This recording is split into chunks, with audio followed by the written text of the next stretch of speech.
उत्थापन संस्कार शुरू कर रहे हैं। नींबू के रस में पूरा दिन इसको खर्ल करते हैं। पारद के आपने मर्दन और मूर्छन संस्कार देखे हैं, और अब उत्थापन संस्कार जो चौथे नंबर पे आता है। उत्थापन संस्कार में क्या होता है कि पारद को नींबू के रस में खर्ल किया जाता है।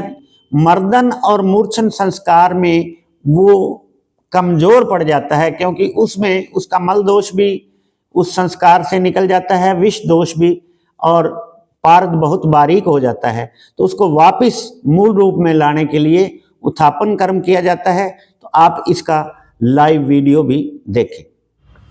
ये मूर्छन संस्कार के बाद उत्थापन संस्कार शुरू कर रहे हैं पारे का। जैसे कि पिछले में आपने धतूरे के रस में देखा था, पारा मूर्छित हो गया, फिर उसको कांजी से धो धोकर सुखा लिया जाता है और फिर इस हालत में आ जाता है। अब हम नींबू का रस डालकर 1 दिन की रगड़ाई होती है उत्थापन में, और इसको थोड़ा धूप भी लगवानी होती है।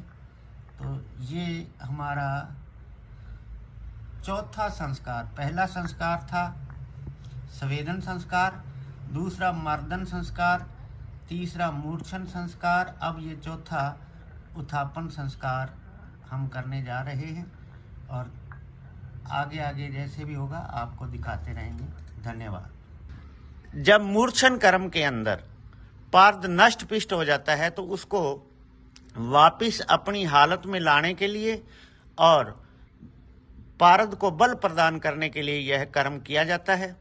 और इस संस्कार के अंदर हम सिर्फ 1 दिन धूप के अंदर नींबू के रस में पूरा दिन इसको खर्ल करते हैं, जिससे यह संस्कार पूर्ण हो जाता है। और इसकी रगड़ाई में एक खास बात है कि 30 मिनट तक आप इसको धूप में खर्ल करें और 30 मिनट इसको खाली छोड़ दें धूप में, फिर 30 मिनट बाद खर्ल करें, फिर 30 मिनट बाद खाली छोड़ दें।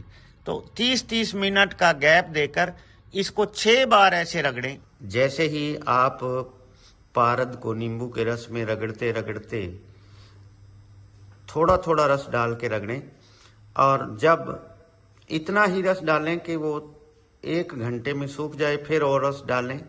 तो आखिर में रस डालना जब बंद करोगे तो ऐसे धीरे धीरे पारद जो है वो खर्ल में अपने रूप में आता जाएगा, और धीरे धीरे कार्बन खर्ल के साथ चिपक जाएगा और पारद शुद्ध होकर एक रूप हो जाएगा।